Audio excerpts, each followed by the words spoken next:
Hello, everybody, and welcome to the Tyler Show. Super Bowl. It was big. It was really, really interesting. I mean, San Francisco started carnage, but you can never count out Mahomes, can you? We're going to unpack the entire thing. We're going to talk commercials. We're going to talk Travis Kelce and Taylor Swift. We're going to talk all of it. But to talk about it with me, we got Matthew Brice and Austin Schiller. Hello. How are you guys doing? It'd be great if the 49ers would have won. No, it wouldn't have. I'm doing fantastic.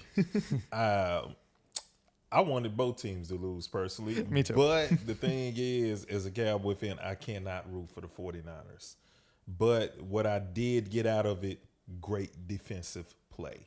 Mm-hmm. Yep. Now, I'm a little biased because I'm an ex-linebacker. True. But we're going to get into that. Yeah, we are. Because there's one guy that stood out in the game that he is now, regardless of team, he's now my favorite player in the NFL. We're going to talk about that. Okay. Well, we are going to get into that. Yeah. We are going to get into that because 25-22, Kansas City pulls it out. Both of y'all counted out Kansas City, by the way. I do want to put that out there. I didn't count them I out. was the only one who picked Kansas City, and I think I said 24-21, by the way. Let's not mistake counting out and not picking. Exactly. Those are two different Two things. different things. I counted him out of the playoffs earlier. I didn't count him Yeah. out of the Super Bowl. Guilty of that. Yeah. Guilty of that. I also gave reasons why Kansas City could have won. Same. True. That is true. We got to be fair about this. No, now. we do. I Yeah, just yeah, wanted Tyler. a little Be fair. gloating time, right? be fair. I just wanted a little gloating time because I actually did pick that. Yeah, you did, and you deserve to gloat about that. Yes. Good job. Yeah. Appreciate it. But yeah, let's talk a little bit about the defense because I thought, especially in the first half, that was the star of the show. I mean, they said something on the broadcast like in multiple years it was the first time we had a scoreless first quarter in the Super Bowl. Yeah. Right. I mean, all defense all the time. I was talking to my mom about it, and she was telling me she was bored. She was sitting there thinking, "This is a boring game. They're not scoring. I want to see touchdowns." And I was like, did you not see all those batted passes, Yeah. all that excellent defense that was being played, the fumbles, all that stuff? I mean, And it the was great. fumbles were forced fumbles. Exactly. McCaffrey and Pacheco, they were stripped of the ball, and you're talking about two of the most sure-handed running backs in the league. For sure. Neither one put the ball on the ground much. Yeah, I was shocked when Christian McCaffrey fumbled it. I was like, well, there goes my Super Bowl MVP pick. Like, that was my first thought. Because how many times has he fumbled it this year? It can't be more than like 2 or 3. Exactly. All year. And that includes playoffs. So when I saw that in the opening drive of all times, I was like, really? This is how we're going to start? Really? It was a great play by the defense, though. I mean, McCaffrey I saw a line that he had 525 yards and 5 touchdowns in the playoffs. Yeah. So you talk about a guy who really has left it out on the field. It is McCaffrey. Yeah, and he still has 160 yards in the game total and Yeah. a touchdown. So Right. he still played a great game. Which overall. was crazy. He had Yeah. 80 yards rushing and 80 yards receiving. He led Yeah. the team in both stats. Yeah. Right. I mean, talk about a ridiculous player. Yeah, he's fantastic. That's Roger Craig type stuff. A little bit before y'all's time. A little bit. But Roger, ex-49er running back as well, he did everything from catching the ball to receiving to blocking. He was one of the, if you would say, pioneers to all-purpose backs. Right. Oh, yeah. Yeah, so that was his performance reminded me of that. It reminded me of watching a Roger Craig back in the day. Yeah. It was fun to watch too because he was going up against we don't speak enough about the Chiefs defense. No, we don't. We don't. They are very, very good. Yeah. They played some great assignment football, particularly the thing that that impressed me the most about the Chiefs defense was their secondary. Absolutely. Oh, yeah. Yeah, McDuffie, L'Jarius Sneed. Of course, they lost some battles because you got guys like Brandon Ayuk, Yeah. Debo Samuel. They are that good. Oh, for sure. Yeah. But you're going to lose some. You're not going to win them all. But other than that, they played a great game. Oh, They for did. sure. I mean, both sides of the ball really. Yes. Yeah. Yeah. On both teams played very good games at different points, obviously. Yeah. Right. I mean, Kansas City really woke up in the second half. Yeah. And I thought played a fantastic game in the second half. They did. And played a fantastic game, obviously, in overtime as well, which, I guess we can kind of move to overtime just a little bit. I do want to talk about that because it did come out that some of the 49ers players didn't know the rules. I mean, you first. That's unacceptable. And I don't necessarily, I'm not mad at them for not knowing it as much as I'm mad about, this is very simple. There was a play where they just didn't block Chris Jones, and that's why they settled for a field goal in overtime. And I'm like, okay, you can put all the blame on Shanahan all you want, and yes, it's warranted. He should have deferred and got the ball second. I get it. But you didn't block one of their best defensive linemen on a play, and then there was a guy wide open, and he missed him. So it's like, that's what it came down to for me. But that being said, Kyle Shanahan should probably be sat down and told the rules of the game before he actually makes stupid decisions like that, especially in overtime of the Super Bowl. Yeah. I mean, yeah, exactly. It's completely mind-blowing that a Kyle Shanahan coach team, of all people, you could expect that out of some other teams, right? Not a Kyle Shanahan coach team. Yeah, that was bad. But then you think about it, there are times where, and we have spoken about this, there are times where Shanahan tends to overthink things. Oh, yes. He is so smart that he sometimes outsmarts himself. Oh, yeah. He does. And this is one of those situations for me. I don't even think it was about him deferring, but if they score a touchdown, game's over, right? No, it's not, because Chiefs still have to go back and score the touchdown. They tie it up. I thought it was just if they got a field goal. No. That was the old rules. Yeah, this is a Josh Allen was crying because he got beat by Mahomes, and then he continued to lose to him anyways. At home. And lost Joe Burrow So too. it didn't matter. So now the 49ers got screwed because I shouldn't say they got screwed. No matter what, they weren't. I don't know that they were going to win. Well, forgive me for that, because I thought if they scored a touchdown, it would be a walk-off because they got the ball first. I thought had they settled for the field goal first, then KC would still get a chance. But I thought touchdown, it's over. Yeah. But obviously I'm wrong on that. Okay, my bad on that. So I understand what people are saying about deferring and then, coming back, get you another shot at it. Right. Yeah. But at the same time, Shanahan, you had another 10-point lead and you blew it. Exactly. Yep. Another double-digit lead. Yeah. That you blew.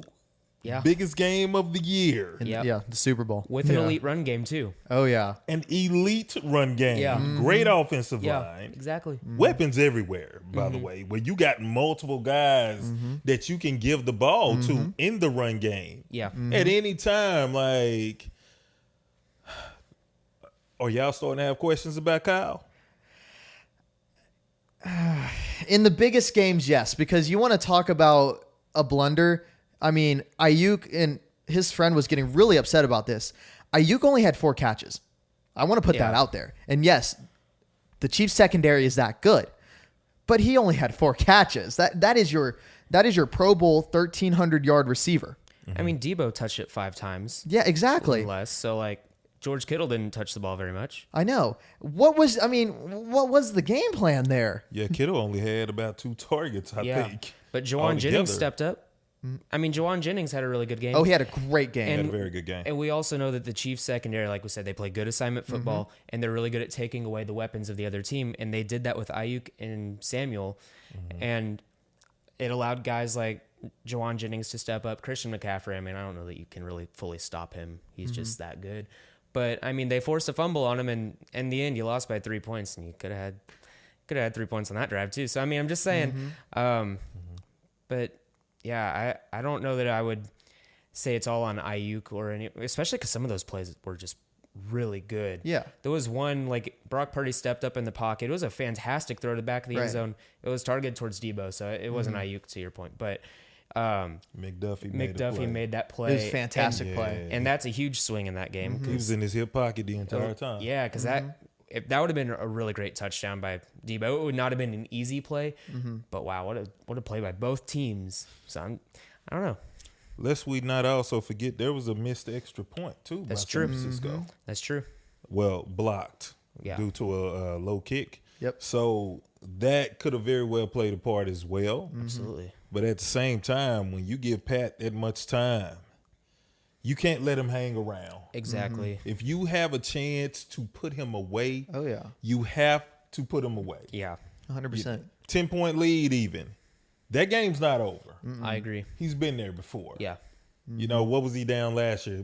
He was down 10 last year against Something Philly. like that. Yeah. And he was down 10 against San Francisco, what was it, 4 or 5 years ago? Yeah. You know, so the game's never over with him. So but you had an opportunity to kind of stick with the run game. And it's not necessarily about getting 5, 6, 7 yards a carry. But if you're getting 3 yards here, 3 yards on the next carry, 3 yards on the next carry, you're moving the chains. Oh yeah. Yeah. Or 3 yards here, 3 yards here, then you mix in some play action. Right. Right. You start rolling a guy out, adding some bootlegs, stuff like that, move the pocket a little bit. You start getting some guys open. I thought Shanahan fumbled that one away. Oh, for sure. did. I thought he played a big part in that. And it's just like you can't get predictable with your play calling. Agreed. And to completely go away from what was working, from dancing with what got you there, as Yeah. we speak about. Right. And Ayuk, as great as the KCDBs played, he had a lot of one-on-one shots. He For did. sure.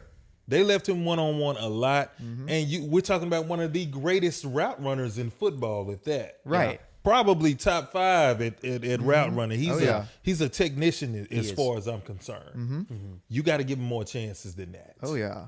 Agreed. Yeah, I don't know the target line on that, but I mean, still 4 catches. It's Ayuk. He can get more than 4 catches. Yeah. Even against that secondary, he just can because that's who he is. And I mean, this is now the 3rd Super Bowl that, in my opinion, Shanahan fumbled away. The 3rd, and this is on obviously 2 different teams Yes. and 2 somewhat different situations, but I mean, 28-3 got away from the run game. Yep. Obviously 10-0 got away from the run game. Yeah. It's that same thing, and I don't want to call it incompetence because he is not an incompetent coach. No, not he at just all. isn't. But at the same time, you have to start questioning what he's thinking. To like your point, is he overthinking this stuff? I mean, you have to just question it because something is not getting you over the hump. And now you can also talk about someone similar, Andy Reid, who had all that success in Philly, but couldn't get over the hump. Then went to Kansas City, obviously got an elite quarterback and got over the hump. So he had a pretty good one in Philly too, and Donovan McNabb. Definitely. McNabb was very good. Yeah. I think a lot of what happened in Philly is that there were times where they did not have the receivers in Philly were actually worse than what he had in KC this year. which is Yeah. crazy. The one year he had one, which is the year he had Terrell Owens, they got there. And they lose to New England by 3. And of course, we know what New England was at that time. Right. 3 championships in 4 years. You talking about a true dynasty. So no shame in that, and I don't blame him for that. But now what's going on in KC, and a lot of what Andy Reid had and still has is clock management issues. Yeah. Oh yeah. And to your point about Shanahan, about him possibly overthinking, I think what's going on too is that a lot of times these guys are trying to play chess with the man on the other side. Agreed. They're thinking to themselves, okay, if I make this move, Shanahan may be thinking, I don't know if he is, but just from observation, he may be thinking to himself, okay, if I do this here, what is Coach Reid and what is Spagnuolo on the other side thinking? Exactly. What are they going to do to counter that? So I think they're trying to play chess with the man on the other side on the other sideline, and at times they end up getting themselves in trouble because they do overthink the situation when you just got to stick to the basics. Stop Agreed. trying to reinvent the wheel. Agreed. Run the ball, stick with the run game, eat on the play action. Agreed. And of course, I'm no coach, but it's not rocket science. It's really not. This ain't baseball, this ain't basketball, man. Stick to the basics, especially if you getting at least 3 yards a carry. You getting 3 to 4 yards a carry, that's good. And then the clock becomes your best friend. Exactly. As long as you don't commit any penalties. Yeah. As long as you don't do that. which each team only committed 5. Right. So yeah, stick to the basics, do what's working, eat on the play action. You start getting guys open like that, and you win. Yeah, I definitely, kind of officiating wise, I liked how that game was officiated, by the way, just personally. You kind of let the guys play, and that was kind of a big issue last year's Super Bowl, obviously the holding, right? I mean, that was a big issue that we felt like maybe, just maybe if you let them play, it would have been a different whatever. I thought they did a very good job this Super Bowl, just to kind of let it go. And, obviously you get to overtime, and an overtime Super Bowl, regardless of, how you got there, is a good Super Bowl, just in my opinion. Right. Right. And I thought it was a very well officiated game. Point being, right.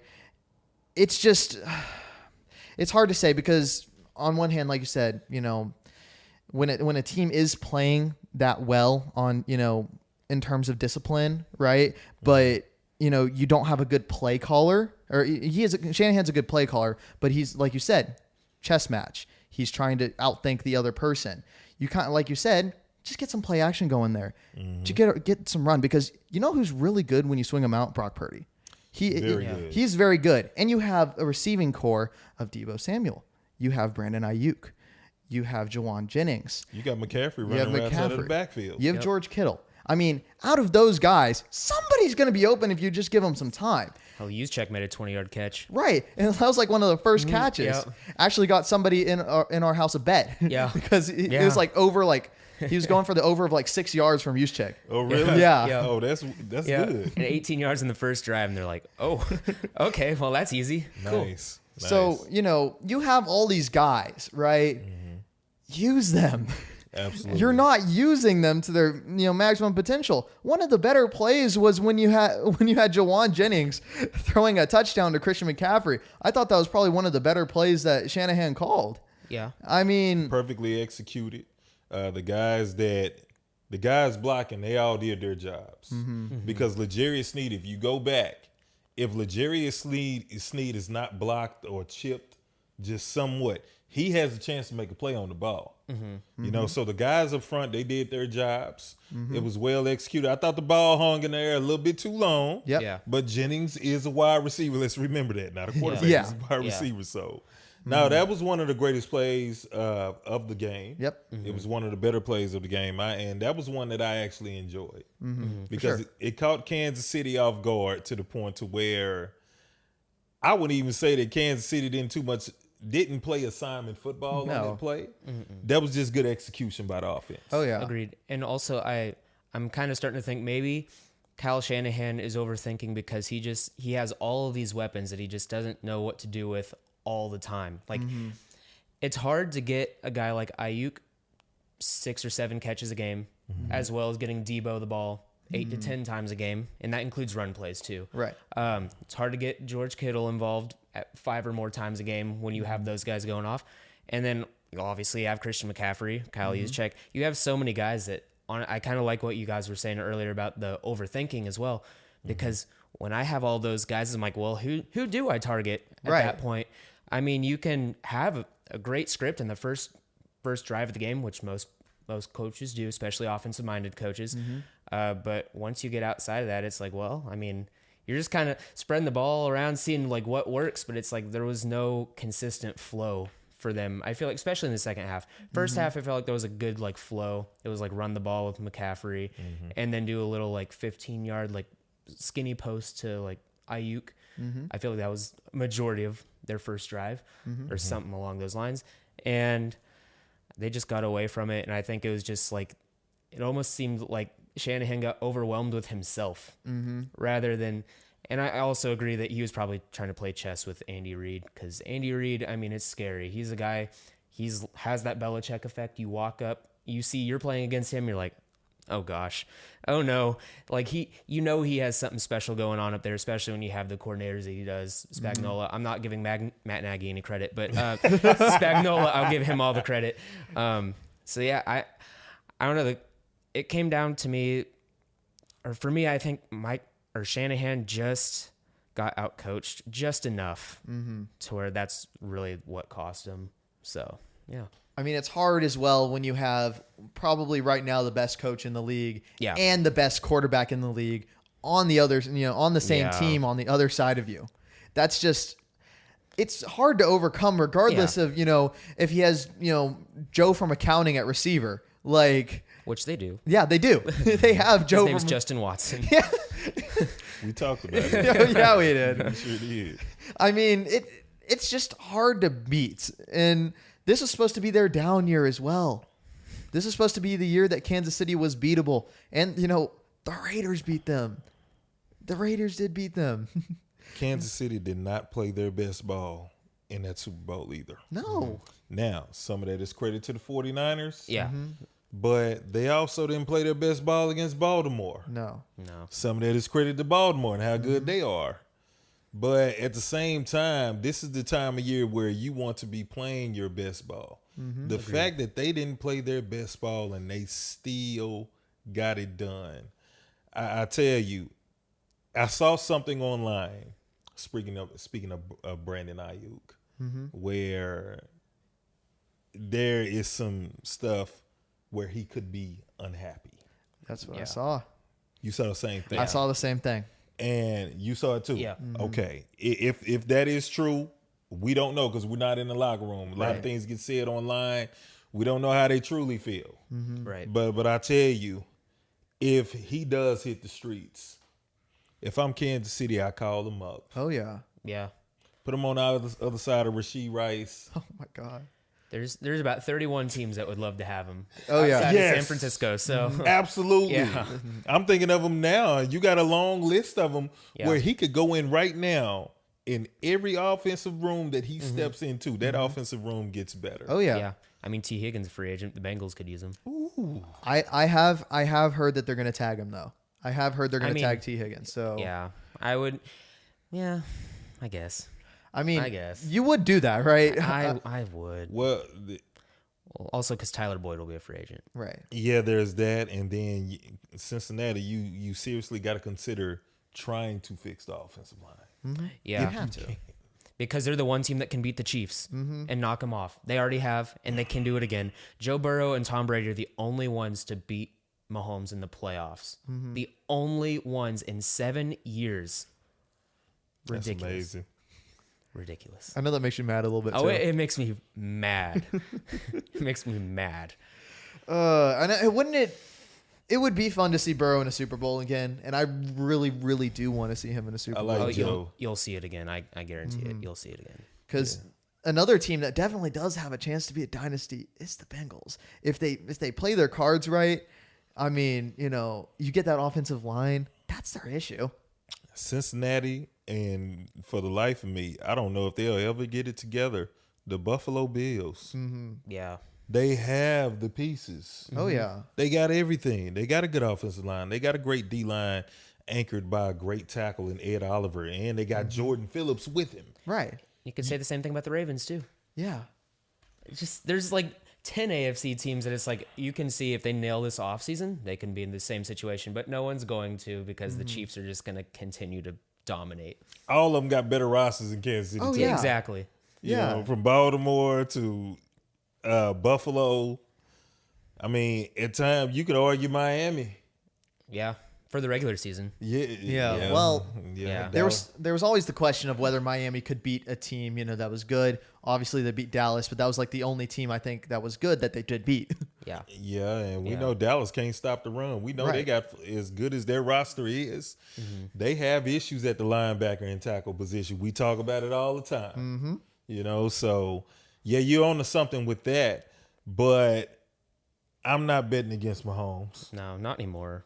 Oh yeah, you just can't. I mean, most of us kind of counted them out. Honestly, like at the start of the playoffs, I counted them out for sure.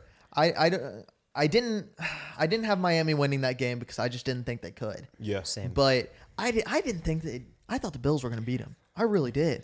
I figured if there's 1 year to bet against Mahomes, it's going to be this year. Yeah. What's scary is that next year they're going to get even better. Oh yeah. They'll probably get rid of one of their defensive guys. I'm betting they hold on to Chris Jones. L'Jarius Sneed's out. That'd be my guess. But I'm sure they'll just draft someone that's just amazing. yeah. You don't let then- Chris Jones out of the locker room. Yeah, I agree. The video of him crying at the national anthem was funny. Yeah. I got Nick Sirianni vibes. I'm sorry. I just said Nick Sirianni. Oh man. But the question is, right, is that Chris Jones obviously sat out the first couple games of the season because they weren't giving him the money that he wanted. What's going to say that they're going to do it now? Well, here's the deal. We just talked about how hard it is to find great D linemen. True. Great defensive tackles. And Chris is a guy, in pass rush situations, you can put him on the edge. Oh, yeah. Saw him do it in the bowl. We saw him do it a few other times. See, he can go inside out. The only other guy that I think of right now, and forgive me, if correct me if I'm wrong, the only other guy that's doing it right now is Aaron Donald. Yeah. Yeah. Aaron Donald, yeah, for sure. You got those two guys that can do that can affect the game from the inside as well as the outside. And as we all know, and I know Andy Reid knows, stopping the run is just as important as running the ball. Andy been in the game a long time. Yeah. Him and Spagnuolo. He got Spagnuolo in the locker room with him. Spagnuolo knows how important it is to have great D linemen, which that's what he did with the New York Giants before he went over to KC. Oh, yeah. Yeah. They're not letting Chris out of that locker room unless they for sure know that they can replace him with someone of equal value. Right. Yeah. Unless they know Aaron Donald is coming. It's not happening. Chris is getting his money. Yeah. And that's the right decision. I fully agree that is the right decision. I just wonder because obviously they have been drafting tackles, Yeah, I just wonder if they've been trying to draft a replacement for him so they don't have to pay him. That's just the thought that's been swirling in the back of my mind. Now they could prove me wrong and give him a monster deal. And they should. He has by far earned his money, especially in the bowl. I thought he played fantastic. So, even though he didn't record sacks, he had a lot of pressures. He disrupted the game so much. And when they needed him, there were times where they really needed a stop or they needed an errant pass. One of the plays particular, Purdy had a chance for a shot to the end zone for a touchdown. And Chris Jones disrupted the pass. Yep. I can't remember if it may have been second quarter. It may have been after the deep ball to Debo where McDuffie made the play. It may have been a little bit before, a little bit after. But there was another play where a Niner receiver had got free and had him in the end zone. It may have been to Debo. And Chris Jones absolutely disrupted the play. He caused him to let go of the ball a little bit quicker, and he couldn't necessarily step into it. Yeah, and that happened in overtime. Granted, they should have blocked him, but it was also disguised blitz by Spagnuolo, which we've talked about how good he is. Oh yeah. So, yeah, you got to give Chris Jones his money. It's gonna suck to let him go. The only way I can see them letting him go is if they bring in a guy like Madubuike or someone from the Ravens who's a little bit cheaper. Maybe if they opt for that because he's also a little younger. That's why I'm like, maybe they could, but that's the only way. Like, they're only going to get rid of him if they can guarantee someone else that can come in and play it, even as close to as high of a level as he is. I just don't think anybody does come close right now. And that's why I thought about Aaron Donald. Right. Yeah. And that's why I said unless they know they can get him. Yeah. You don't let that guy out of the locker room. Yeah. No, you don't. That's a future Hall of Famer right there. Yeah. And probably the best D lineman in the game right now. For sure. Agreed. Nah, you don't let him out of the locker room. No. Agreed. I mean, honestly, if you're really serious, he needs to retire in KC, right? But I think there's going to be a point where that does become a lot of money. And, if you think that you've gotten a majority of, what you can out of him, maybe then you let him walk, but you have to give him a deal right now. Yeah. Absolutely. For sure. Yeah. I mean, he should be, the highest paid D lineman after this, after this offseason. For sure. 100%. 100% because Baltimore will be back next year. Buffalo, I know they have not gotten it done, but they're going to be back next year. Joe Burrow is going to get healthy. Yeah. We talked about him. He's going to be back. Houston is coming. Yeah, they are. Houston is going to make things interesting in AFC the next years, the next couple of years. I'm excited to see it. And then you have teams on the edge. Jacksonville, it could still sneak up in there. Chargers, I think it's going to take one more offseason before they get really good. But Chargers are also in there. The Steelers, honestly, one good offseason away. They could also be in there. I mean, they have Mike Tomlin. Never count them out. They've got 10 wins with Mason freaking Rudolph. Yeah. We're coming. We're coming. And The Colts. they played Colts. Buffalo tough. They did. They Yeah, did. Pittsburgh went into Buffalo and played them tough, in the postseason without TJ. Yeah. And we talked about that too. Yeah, That being And key. Cleveland, too. Yeah. 12-5 with Joe Flacco. No disrespect to Joe Flacco. I mean, You have a marginal kinda, amount. but like I don't like him. Watching him in the Ravens for so long, then going to the Browns, I'm like, wow, okay. It's just two teams that you just cannot I'm like, stand. wow, thanks, Joe. I mean, obviously, there are the AFC is stacked. That just is Yeah. what it is. The NFC is still a little weak. It's getting is. to that point though, where obviously the tide is turning a little bit to where obviously the AFC was down a while back, right? Then they started getting the influx of really good quarterbacks, Right. and that's how they started to rise to power. We're kind of seeing that in the NFC right now. I Yeah. mean, Brice Young's at the Panthers. You have Canales, as their head coach now. I mean, obviously he was the one who really helped Baker come back into power. I mean, the year before he was with the Seahawks, right? And he obviously helped Geno Smith. So Yes. if there's anybody who's going to help Brice Young, I mean, That roster's so bad. Yeah, It is really bad. It's gonna be 2 or 3 years, but yeah, I agree, but ways to go. Bryce Young was already showing flashes in his rookie year, and Yeah. obviously a lot of times you're going to discount a player's rookie year. yeah. So I mean, you have maybe you keep Adam Thielen around. Not maybe. I think you should keep Adam Thielen around because he Yeah. was the only person playing receiver in that locker room. Right. Yeah. You go and draft somebody. I mean, I don't know how many picks they have. Obviously, they don't have their first round pick. It's the top of the second round, top of the third. I think all their draft picks are kind of stacked at the back. Not a whole lot of front ones, which is not a great place to start your rebuild either. They're not in a great position. They're not. Obviously, the Bears fleeced them more than a bit. I think the only way they get a first rounder is if they trade Brian Burns. That they could do that because Brian Burns, well, he might even be a free agent now that I think about it. But they could also flip a guy like J.C. Horn. I don't know that they'd want to. There's a lot of guys in their defense that's actually solid. Oh, yeah. So you could probably flip some of those guys for second or third rounders if they really wanted to. But I don't know that they will because like that is a solid foundation at the very least. And their defense, I don't know what their rankings were, but I know they were like top half of the league in a lot of categories. So, but their offense is just horrendous. I mean, their defensive coordinator was getting looks for head coach this year. True. Absolutely. He did a very good job. I mean, they were in the top half of the league in defense, weren't they? Yeah. Yeah, I mean, they were. despite obviously their horrible offense. I mean, Yeah. They scored 0 points in the last 2 weeks. Yeah. but That says everything you need to know. exactly.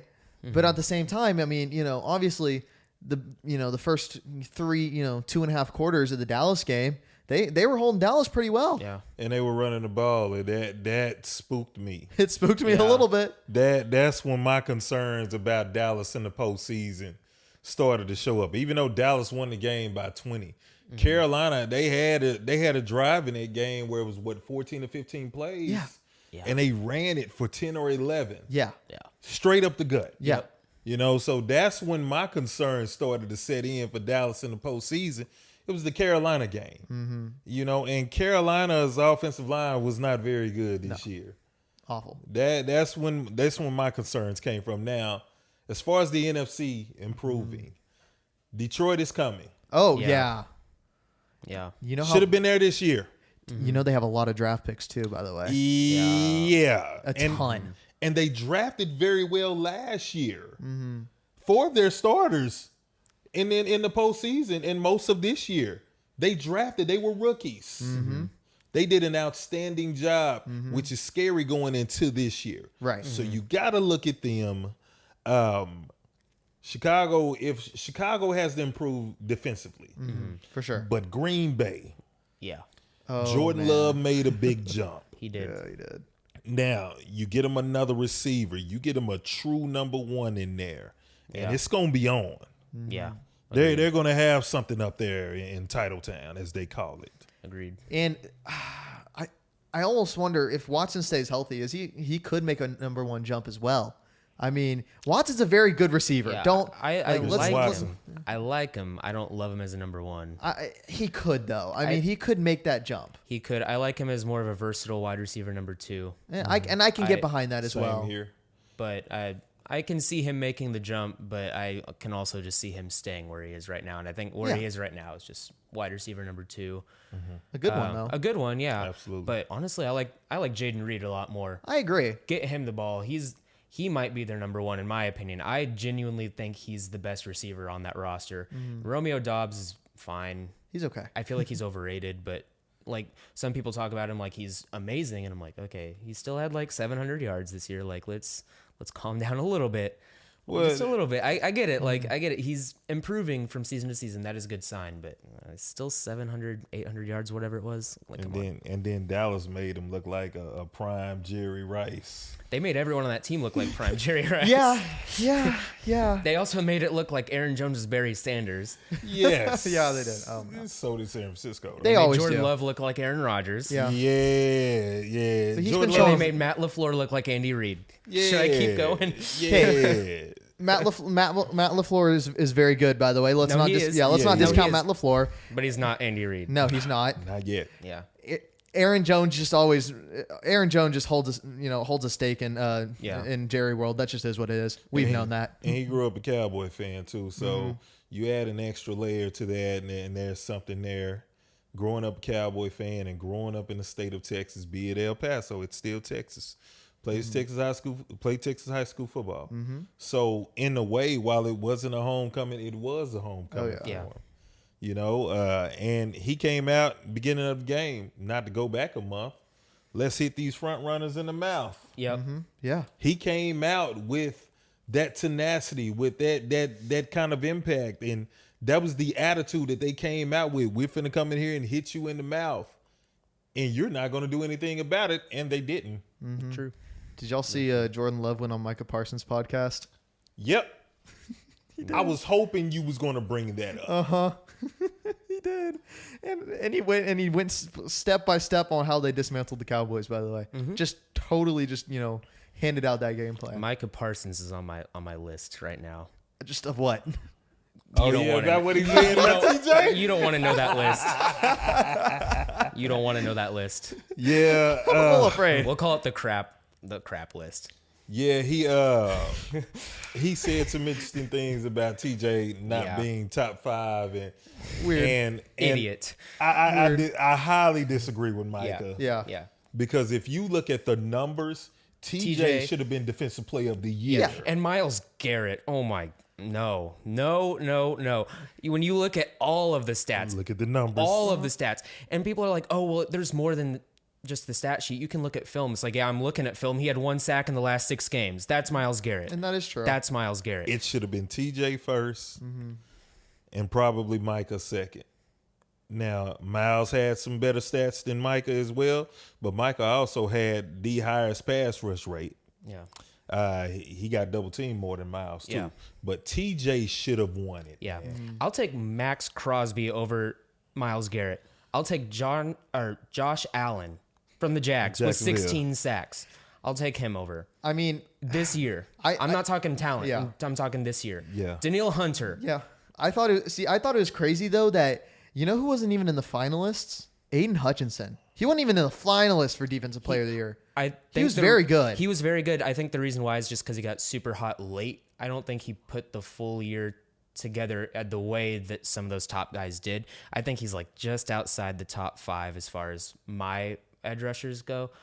He's still That being very said, good. that's still incredible considering Yeah. the edge rusher is one of the most stacked positions in football. among Yeah, the there's a good lot of teams. good yeah. ones. So like that's not a diss at him whatsoever, but I would take a guy like obviously Micah, Max Crosby, TJ Watt. I would probably say Myles Garrett too. I'm mad at him right now, so he's down there, but I'm mad at him. Yeah, Miles can ball. He can. He should not have been defensive And player of the year. I There's a agree. reason he was the number 1 overall pick, and there's a reason why he's won it multiple times. He's fantastic. But TJ Watt should be 3. I'm counting him as a 2-timer right now because he should have won. Yeah, he should have won. I mean, 19 sacks. It just is what it is. Yeah. And Third time in his again- career. And again, look what else he did going Yeah. down the stat sheet. 2 interceptions, TJ did everything. touchdown too. I'm sorry. I'm just listing all the things.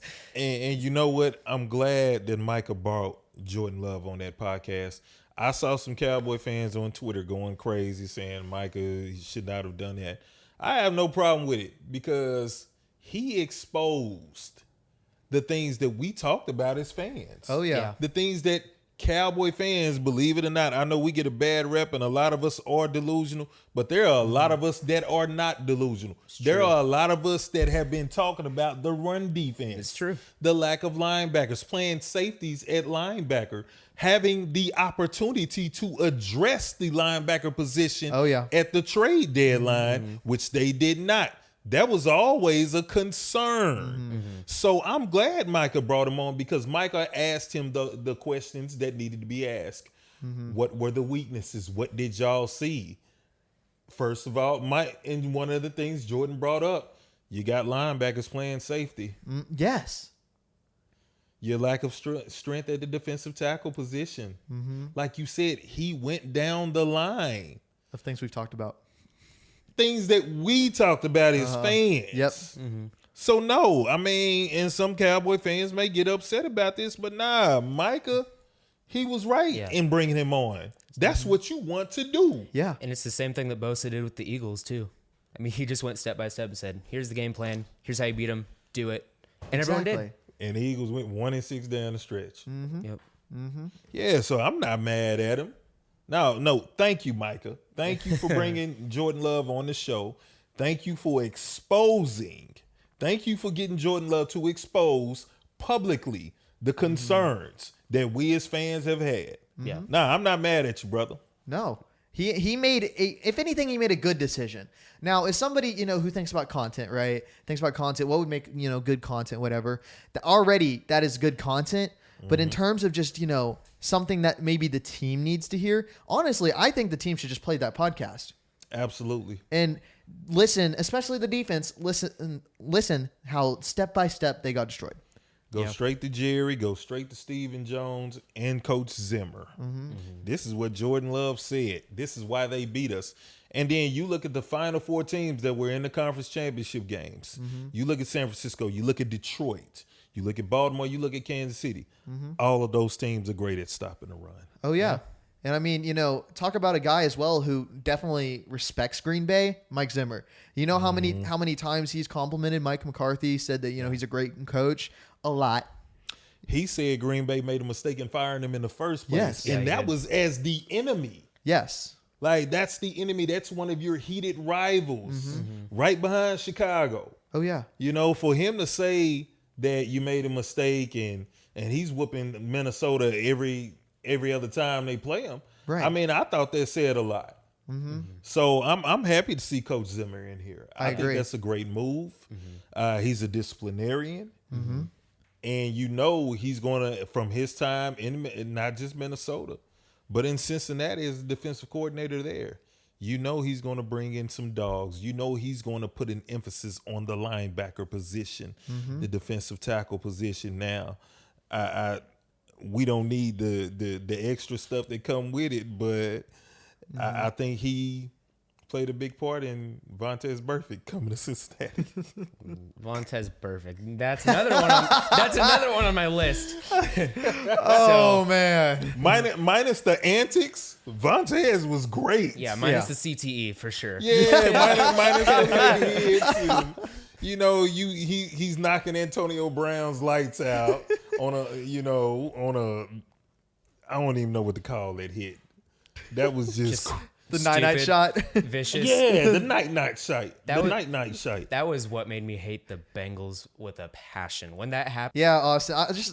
I'm going to give you a little bit of a platform here. Talk about Vontaze. I want you to. Vontaze is one of the dirtiest players I've ever watched in my life.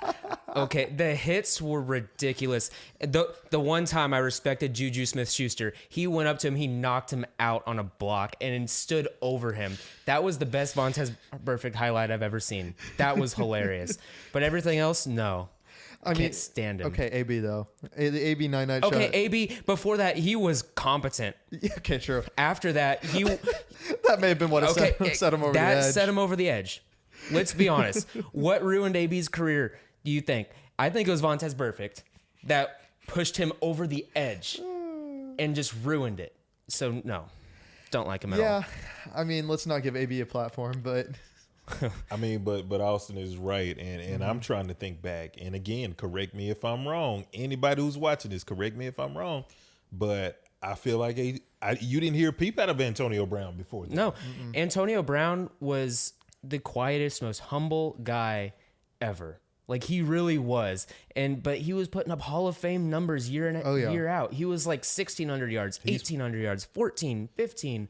It's like, you're doing amazing things like 5 years in a row. There was at one point he had 35 or 36 straight games of 5 receptions, 50 plus yards. that's ridiculous. That was insane. So it's like, at the very least, he's consistent as well as making those plays. And you just watch the toe tap stuff he does on the sideline. Oh my gosh, dude.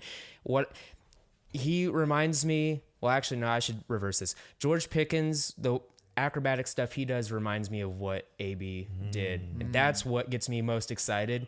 But we also didn't go to a Super Bowl with AB or Le'Veon Bell, so whatever. So maybe it doesn't matter. But I can dream. I mean, hey, Le'Veon wants to come back. No, Najee and Jalen are fine. We don't need him. He does. I'm just saying, Le'Veon wants to come All back. I'm saying is that there was a story before he left Pittsburgh of him outside the facility hotboxing in his car. And then everyone's like, okay, you can't be doing that. You're on camera. Yeah. He got caught by camera crews doing that. And he's just stupid. Yeah. Stupid stuff after stupid thing that he's doing. And he's on drugs, beating women. I was like, okay, yeah, get him out of here. Yeah. Oh, yeah. Get him out of here. He's... Obviously, that is all stuff we don't like stand a for. Ravens player. That is all stuff we don't stand Sounds for. like a here. Ravens player. Zay We do not Flowers. stand for that. Point being, you know, Mike Zimmer, I think, you know, obviously that got officially Sorry, I went from my AFC North tirade to all this. Sorry. I'm just I know. It was great. Yeah. It was great. Listen, Mike Zimmer was a good hire. It was officially announced, I think, today. Because obviously there was some questions of whether or not, you know, Rex Ryan was going to get hired. Right. Now, I kind of wonder what happened there, right? Because obviously on last Thursday, I think it was, is when the reports came out about Mike Zimmer, right? But then they were talking to Rex Ryan. What kind of happened there? Well, from my understanding, the Rex Ryan interview, the actual official Rex Ryan interview, that happened before the public even knew about it. That was actually quiet. That started coming out after the fact. And then we did see Rex go on TV and say, well, I'm not sure Zimmer got that job. So it sounds like someone, I might be wrong. I'm no expert. I'm not in the Cowboy locker room in Frisco. But it sounds like it's possible that someone inside the building was still talking to Rex while Zimmer had been hired. That's what I believe. And wasn't his brother Rob Ryan on the coaching staff for a while too? I know he's not on there now. But. Yeah, Rob was the defensive coordinator a few years back. Yeah. And Rob and Rex, while they are twins, they aren't the same guy. No. Oh, absolutely. Because if you remember some of Rex's defenses with the Jets, for God's sake, they went to 2 consecutive AFC championship games. Steelers beat them. Sorry. Yeah, they did. They went to 2 consecutive AFC championship games with Mark Sanchez as quarterback. And in those 2 years, they had playoff wins over Peyton Manning. We're talking prime playoff Manning. Yeah. They went to Indianapolis and won once. They went into New England and won. Beat a prime Brady. You know, so they got to the AFC championship game 2 years in a row as a wild card. Yep. Yeah. And a lot of that had to do stopping the run and running the ball. Yeah. Yep. You know they weren't getting there off of Mark Sanchez's arm. Just saying. And when they did, it was play action. Yeah. He'd hit a deep ball to Braylon Edwards or Santonio Holmes. Yeah. And Santonio Holmes, that's a legend. Oh, yeah. Santonio was a dog. Yes, love him. He was fantastic. But that's what a lot of the damage that they did, because what they were doing, the Jets were running the ball 20 to 30 times a game with Thomas Jones, and I can't remember who the other running back was. Was LaDainian Tomlinson over there at that time? Yeah, the very end of his career. Yeah. Okay. I remember Thomas Jones being there, and Thomas was getting the bulk of the carries. Yeah. But and Matt Forte for like a couple of years, but that was later, I guess. Yeah, that was a little bit later. He was still in Chicago at the time. Yeah. But yeah, that's what Rex did. And his defenses were disgusting. Oh yeah. Yeah. They were great. You know, so but like I said, my only concern with Rex is that he's been out of the game for 8 years. Yeah. Yeah. But he's no punk. I'll give him that. But I preferred the Zimmer hire because Zimmer, he's still a little fresh, and we know how he feels about McCarthy as a man. He has a ton of respect for Coach McCarthy, and that says a lot considering how respectful that he was of McCarthy when he was the enemy. Right. Green Bay and Minnesota. Oh yeah. I mean, that the only thing hotter was Green Bay and Chicago. But at the time, Green Bay, Minnesota, that was on fire. So I like the Mike Zimmer hire. Agreed. But you still got to let him shop for the groceries. You still have to focus on the defensive tackle position, and you have to focus on the linebacker position. You have to get some guys in there.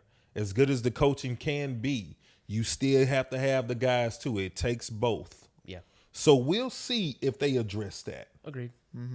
Now, we'll be getting into mock drafts a little later, right? Yeah. And I know Austin's already just licking his chops at this one, but some people are out there are actually saying that Dallas is going to take an offensive tackle, and I in the first round at least, and I don't really think that. Obviously, it's a Pro Football Focus one, and those are awful.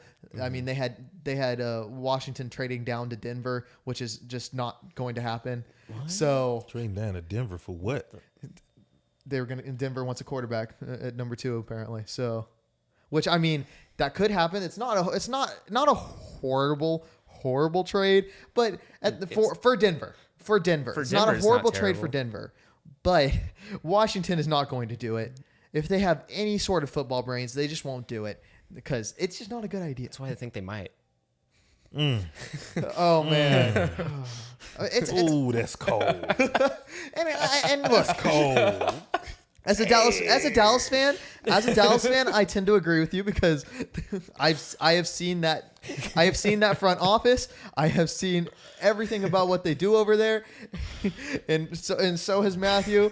And they have not been competent at football in a very, very, very, very long time. Yeah. They made some changes though, Yeah. and I know what we see historically with Washington, but they have made some changes. So with Dan Quinn over there now, I'm interested to see what they do. Yeah. Because do they trade down a couple of spots? Or do they stay where they are and they take a QB themselves? I mean, you'll have Jaden Daniels available.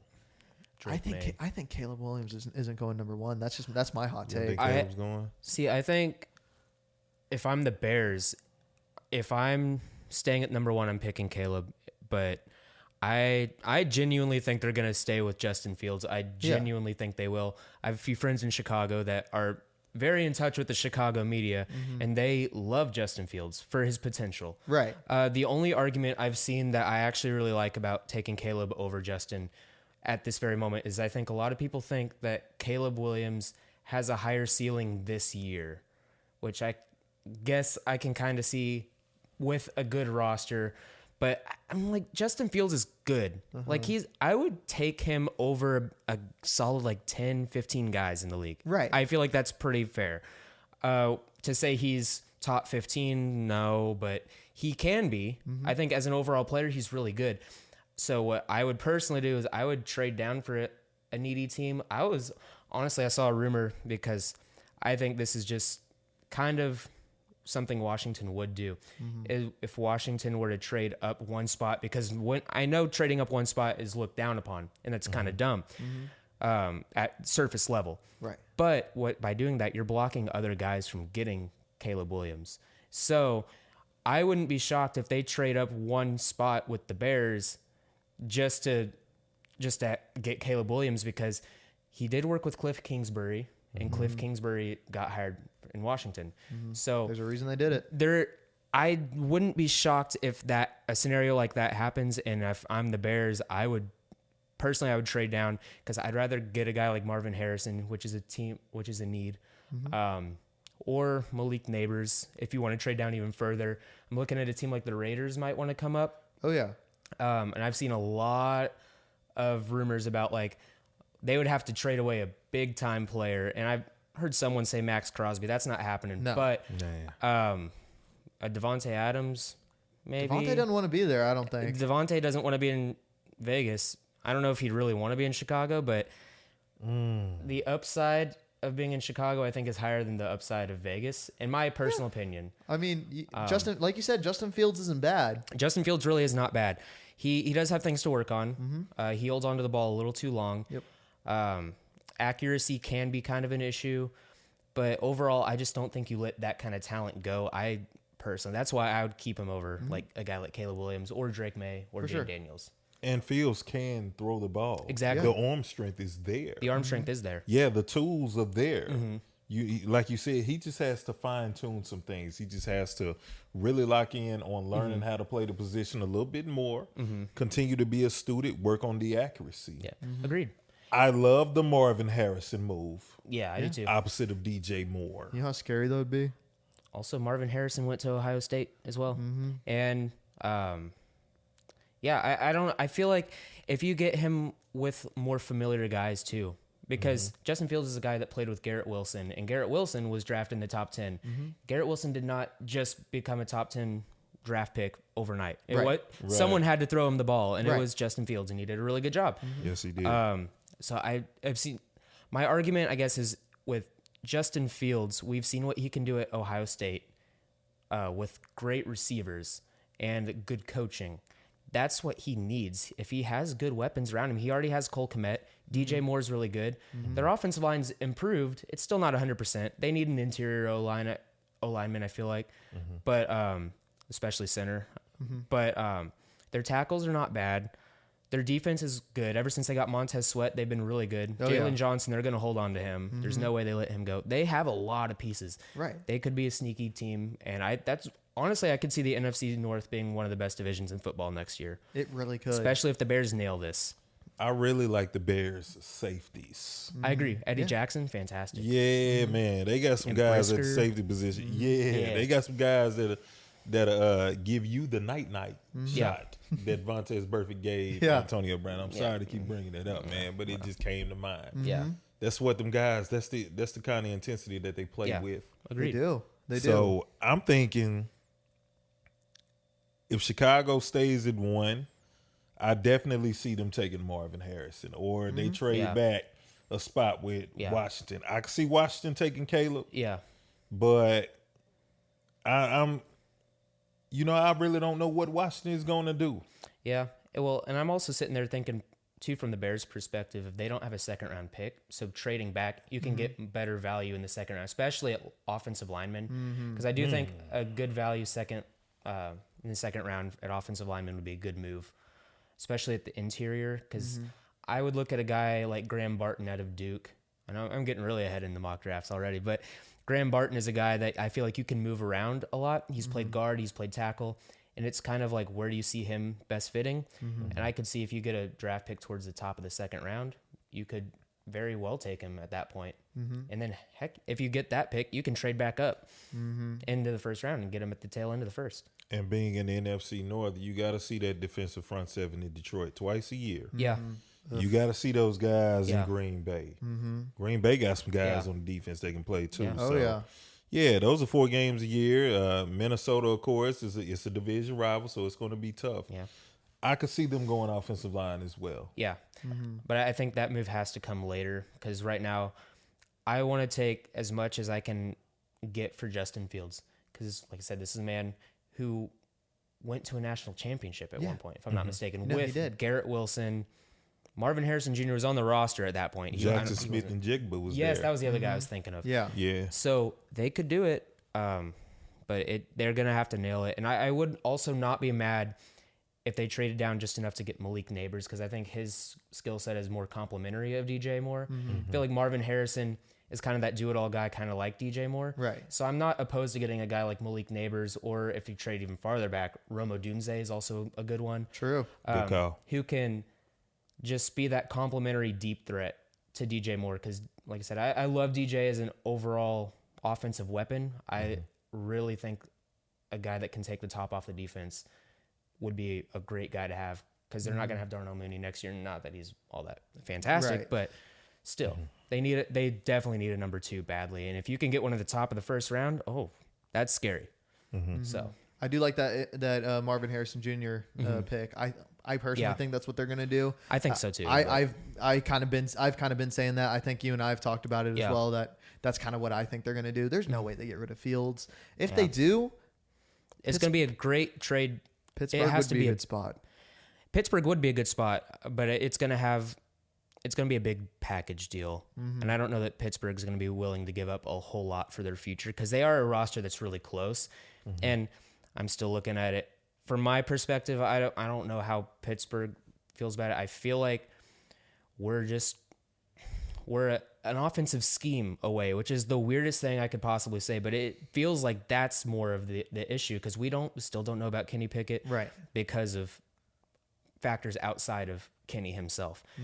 And Justin Fields, I feel like, would be an upgrade at this very moment. Don't get me wrong. But I don't know what it would take to get him. And quite frankly, I'm like, if I'm Chicago, I'm just like, if the Falcons were to give me like a really great trade package or someone like that, I'd be like, okay, I don't know what they would have to get in return. Maybe like a Grady Jarrett, and then a couple of like 2nd and 3rd round picks. But I don't know. That would be. Or do you throw a Drake London in there? I mean, in that package as well, because Maybe. receiver. Maybe. And then, I mean, because also I'm looking at Chicago thinking too, they have 2 top 10 draft picks at this point.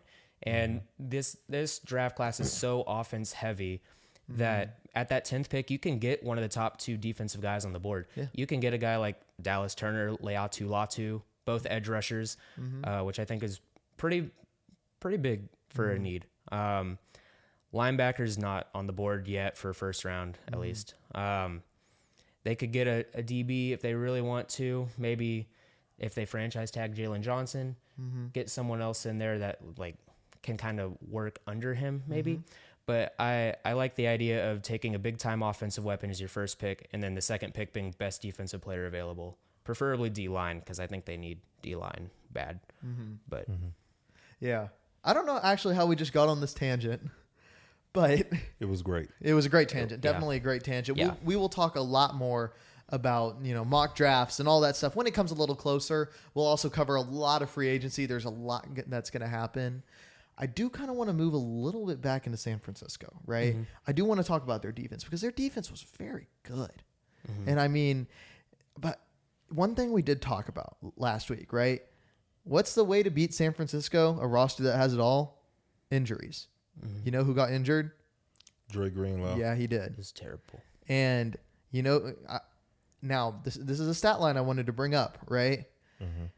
The guy who replaced him, and I don't remember his name, and I don't like in football to call people guys, because that is often seen as like a lesser than term.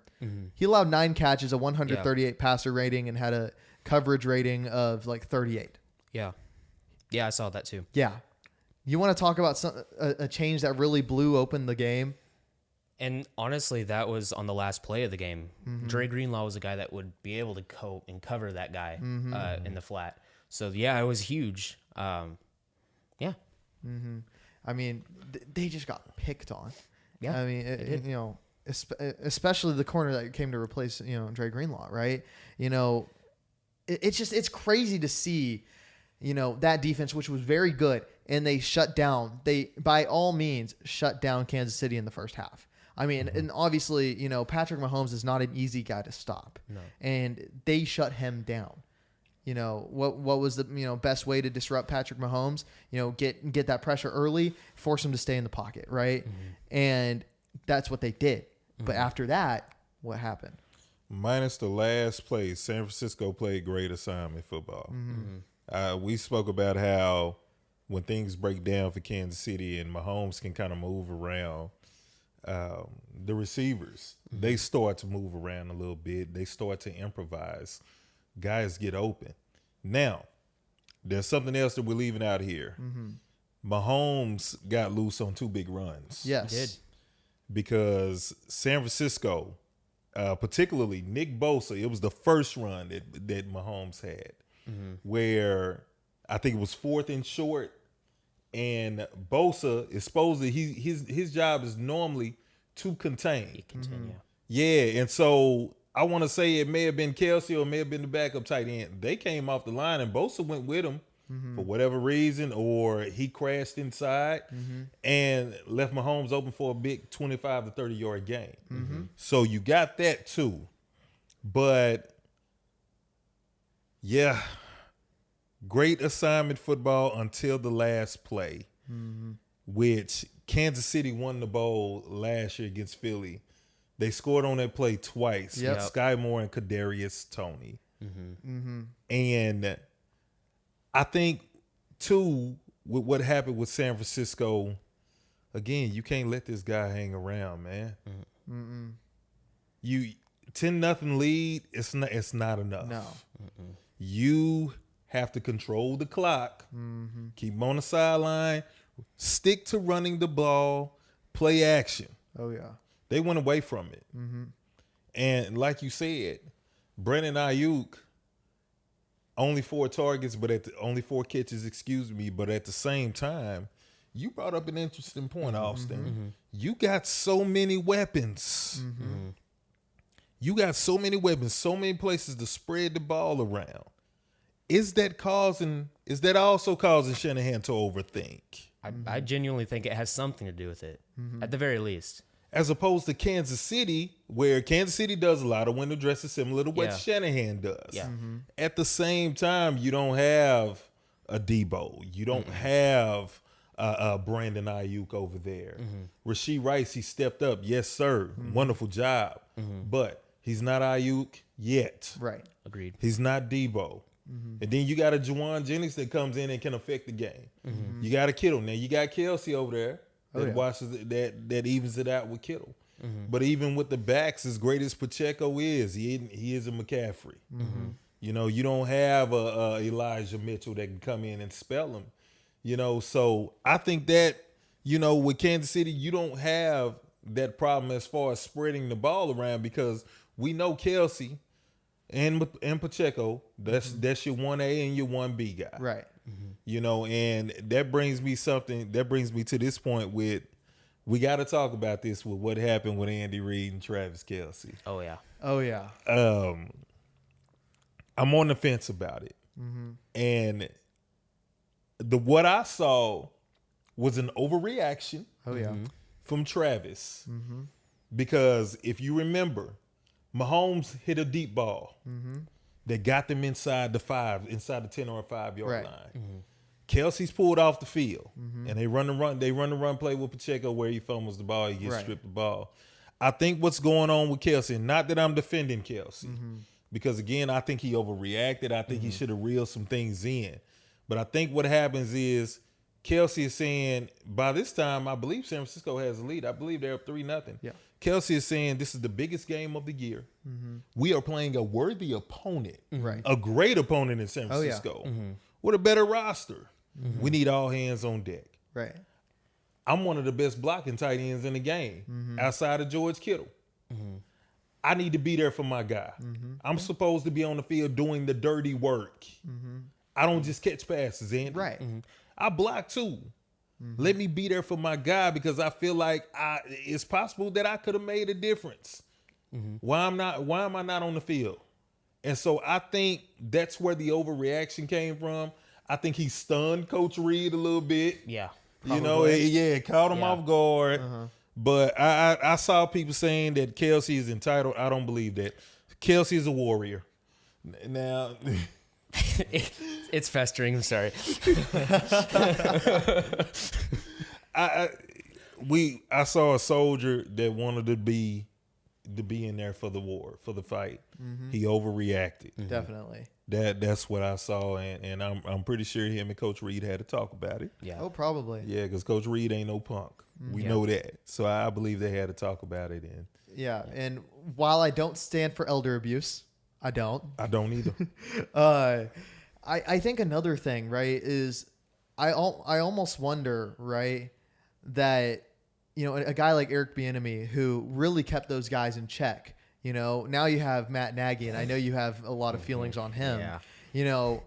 I feel like we've seen, just like almost like a breakdown in how they've acted in this season. Would you agree with that?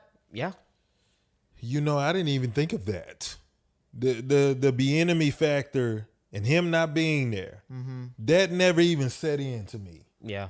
And that could be something. There could be something there. Well, yeah, because their offense didn't change fundamentally Right. as much as it would have for another team, but it's because Andy Reid is just that much of an offensive genius that an offensive coordinator honestly just feels like an afterthought. Right. It really does. And so, but I'm gonna go back to Travis Kelce because so my biggest thing, I understand you want to be there. Like I agree with everything you said. Yeah. That being said, when your team gets a 52-yarder on that play and then you're going to throw a fit after that, it's like, okay, your team is in a position to score. I get it. You want the ball, but also it's just don't attack your coach. Right. Don't attack your coach. Okay. Yeah. So like, it's one thing to go up to him and be like, hey, what? Like, Right. but you shoved the man on national television at the Super Bowl in front of your girlfriend. And everyone. There is a high I'm quality sorry. picture of him doing it as well. That's Very high quality. that's just stupid. And it's just to yell at him the way that they did, and then afterwards just be like, I love this team, this organization, I love this city. I'm like, okay, you just pushed your head coach almost to the ground. Don't with that. Again, we don't stand for elder abuse here. We don't. No. We don't. And I definitely don't stand for elder abuse. But in that regard, you are right. Yeah. And this is a situation where multiple things are true at the same time because, Travis, you got to reel that in, bro. Yeah. You have to reel that in and keep your emotions in check. But I'm also just, that's why I say I'm trying to look at both sides of it. Yeah. Because leaving points on the field right there, that could have affected them. Right. Yeah. That could have played a part in. And then there's a situation where we're sitting here wondering, dang, what if Pacheco didn't fumble the ball? Right. But no, you're definitely Yeah. right. That's Coach Reid, future Hall of Famer. Exactly. Right. Both future Hall of Famers. Oh, yeah, for sure. So, Absolutely. But Coach Reid, his name is Coach for a reason. Right. yeah, And you got to respect that. exactly. And I wish Travis would have did what you mentioned, which is keep the emotions in check. Right. But that Eric Bieniemy factor could be something because, we've even seen Mahomes lose it Yeah. a few times Right. this Yeah. year. Well, and also Matt Nagy's not necessarily known for controlling an offense. You be killing Matt Nagy, man. I'm sorry. I watched him for so long in Chicago, and he's just terrible. And I do think they somewhat won in spite of him. That's a different story. yeah, it did. You enjoy bashing Coach Nagy, I don't do. you, man? I do. Man, it's like any chance he gets, he's going to run with it. Same with Matt Canada. Luke Getsy's on there too. I have a list. This is great, man. Yeah. No. So Mike is on. Is that the list that Mike is on? No, that's a players list. That's a players only. Okay, so there's like a players list and a then coaches list. Yeah. Okay. All right. We're learning. We're learning here. Absolutely. We're learning. Maybe one day we'll have a big show where we reveal the list. Austin's list. Austin's list. That's the entire show name. It's Okay. just Austin's list. I'm down. Can I be here for that? Yes, Yeah, oh, yeah. absolutely. Yeah, I got to be here for that. Yeah. Absolutely. That's going to be an all-day thing. I get the feeling. Yeah. We just have multiple episodes, like during the summer where it's only really baseball. Obviously, we'll be talking a lot of baseball over the summer. But when there's not really other sports to talk about, we can just one by one every episode just reveal one player off of Austin's list. Now that's a segment. That's a great segment. That would be such a great segment. Yes. I'm down. Man. Yeah. I'm in. I'll do all sports too. Oh, this is great. This is better. Yeah, because I think the entirety of the Houston Astros are just on my list personally. Oh, yeah. That's going to be fun. Yeah. Altuve. Yeah, Altuve. Honestly, I kind of just want to punch him in the mouth. Like, do you not agree with that? Look, I'm a Rangers fan, so yeah, I don't like the Astros either. But man, let's not go hitting people in the mouth, man. Just let's be cool on that, man. Yeah. You're the only person in this room right now that doesn't want to. By the way, I'm gonna put it out there. Look, man, I mean, I get it. It's the heat of the rivalry, but man, we got kids watching, bro. Yeah. Okay, we will say very not nice things about him to his face. Yeah. We will metaphorically punch him in the mouth. Put him in a with our trash can. words. Yeah. Yeah, we'll shove him in a locker. We'll shove him in a locker. Tough crowd in here, man. This is a tough crowd. Oh, Part man. of me loves it. Oh man, I get it. No, one thing. So at the end of the show, obviously, we will be revealing how we are going to be doing the NCAA tournament, right? And how we will be covering basketball. But before that, just a little bit. I just want to do something fun. I want to talk about our favorite commercials and our least favorite commercials on the Super Bowl. We're talking all things Super Bowl here today. So I want to talk about a few things. Number one, how did Temu get so many ads? Beats me. They had 6 ads, and I think the quote was that I think it's 7 million per ad, right? Yeah. And 6. Yeah. I tell you what, as much as they blow up my phone with the marketing, because I have the app on my phone. Why do you have Temu on your phone? Man, they got some good stuff. Man, I got this Michael Jackson bootleg Thriller jacket from Temu. Bootleg Thriller. That's why I got it, because it reminded me of Mike in the 80s. See, y'all wasn't around. Yeah. Y'all ain't old enough to remember. Yeah. Y'all wasn't there for the Thriller album, for the bad album. I was there. Yeah. I had a front row seat. I mean, I can hit a little, Yeah, I mean, I wanted the real thing, but again, this reminded me. So I got this bootleg joint off of Temu, $30. Okay. And it's my favorite jacket. Fair. I might sleep in it a couple of times, but yeah, man. So yeah, as much as they blow up my phone with ads, I mean, they got it. Yeah. They got it, They have to. Yeah. and they got all kind of stuff on that app. Some of the stuff is just mind blowing that they sell on there. They sell car parts, audio parts. They sell everything on there. They do. And from what I heard, it's at like an insane upcharge, though. That's what I've heard, is that at least somebody in our apartment, right? I don't know. This is $30. News to me. $30. Just Oh. now we have a sign that's just been put up that says no children are watching. So, look, maybe we will be punching Altuve in the face. Who knows? Physically. What's this maybe? I will. Dang. That's gonna be a pay-per-view right there. Pay-per-view. Austin versus Altuve. Bet. I'm down. Man, back to this $30. Back Back to to your this jacket. $30. Back to this $30 bootleg Michael Jackson Thriller joint. It was $30. I got it on the Temu app. Temu, holla at me. Let me market some stuff for you. Let me run some commercials for you. Put me on the commercials. I advertise this jacket all day. Absolutely, 100%. They got jeans on there. They got T-shirts on there. Get you some good socks on there. Don't buy the sneakers. Oh no! Do not buy the sneakers. What's wrong with you've bought sneakers on there, haven't you? No, I have not. I will not. If God is my witness, I ain't buying no sneakers from the Okay. Temu app. All right. Nah, I'm just saying the clothes they're a little bit better than what you think. Okay.